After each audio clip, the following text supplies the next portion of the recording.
Hello and welcome to this lecture, and in this lecture we are going to talk about an interesting concept in object-oriented programming, which is encapsulation or data hiding. So encapsulation and data hiding essentially means the same.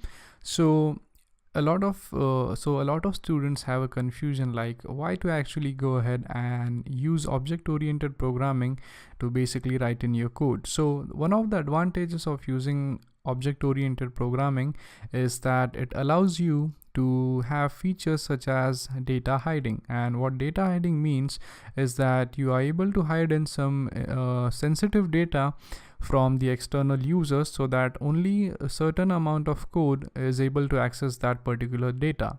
So that is one of the most important significance of using object-oriented programming. So in object-oriented programming, you could go ahead and protect data from the code. So let's go ahead and learn how we could actually perform data hiding. So our main task in this program is to hide a particular data. So let's go ahead and write in a simple class. So let's type in class and let's name it as my class right here.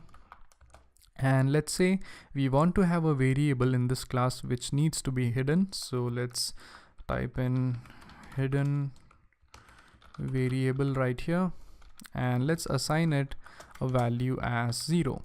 So now once you have this variable right here, you can actually go ahead, create the object of this class, and you could easily get access to this variable right here.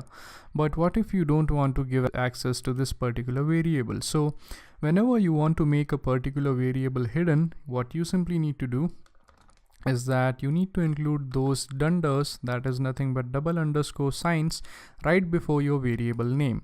So you could name your variable as anything, but make sure to include these two underscores right before your variable name, and that will make your variable hidden. And what I mean by hidden is that you will not be able to access this variable outside this class.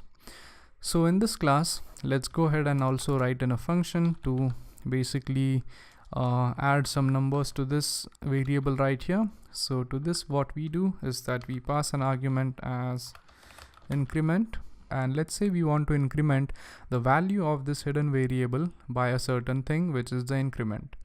So we type in self dot double underscore hidden variable plus equals increment. So whenever we pass in some value, that is the increment value, it gets added up to the hidden variable right here. And let's say this prints out the value of the hidden variable. So we type self dot hidden variable right here.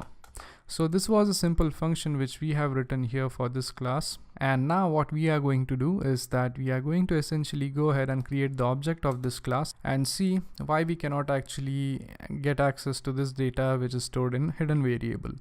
So if you go ahead and create an object, and let's name this object as object, or let's say object 1.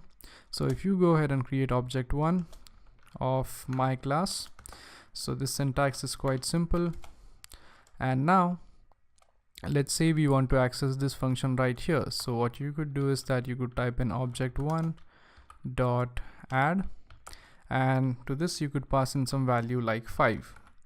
So if you save the code and if you run this code, as you could see, you get the result as 5 because right now we have stored 0 in the hidden variable, and hence this function is going to add 0 to 5, and that total is going to be equal to 5.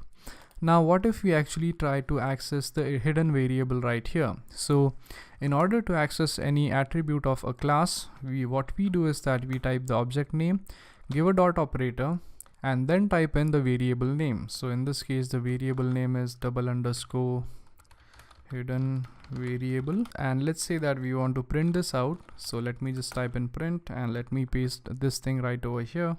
So if you save the code and if you run it, as you could see, you will have a problem accessing this variable right here because it is a hidden variable. And now what if we actually remove this double underscore sign? So let's go ahead and try to remove these from each and every place.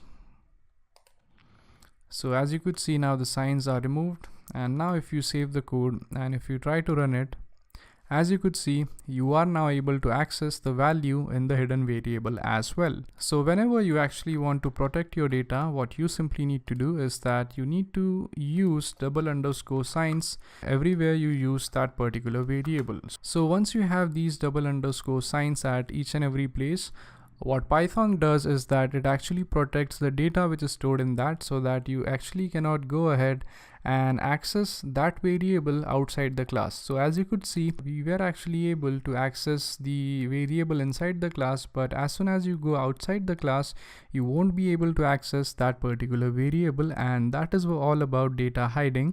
So basically, whenever you want to hide a particular data in a class, you could simply use the dunder sign right before the variable which you want to hide, and that is going to essentially hide your variable so that it cannot be accessed outside the class. So that's it for this lecture, and I hope you guys understood the significance of data hiding and how to actually perform data hiding in a particular class. So even if you have to manipulate this variable right here, you could only do that within this code or within this class, and you actually cannot go ahead and make modifications to this outside the class right here. So data hiding is an extremely important concept because it allows you to increase the security of your code, so that any external entity or any external code will not be able to handle your data. So that's it for this lecture, and I hope you guys understood how to perform data hiding or encapsulation by using object-oriented programming in Python.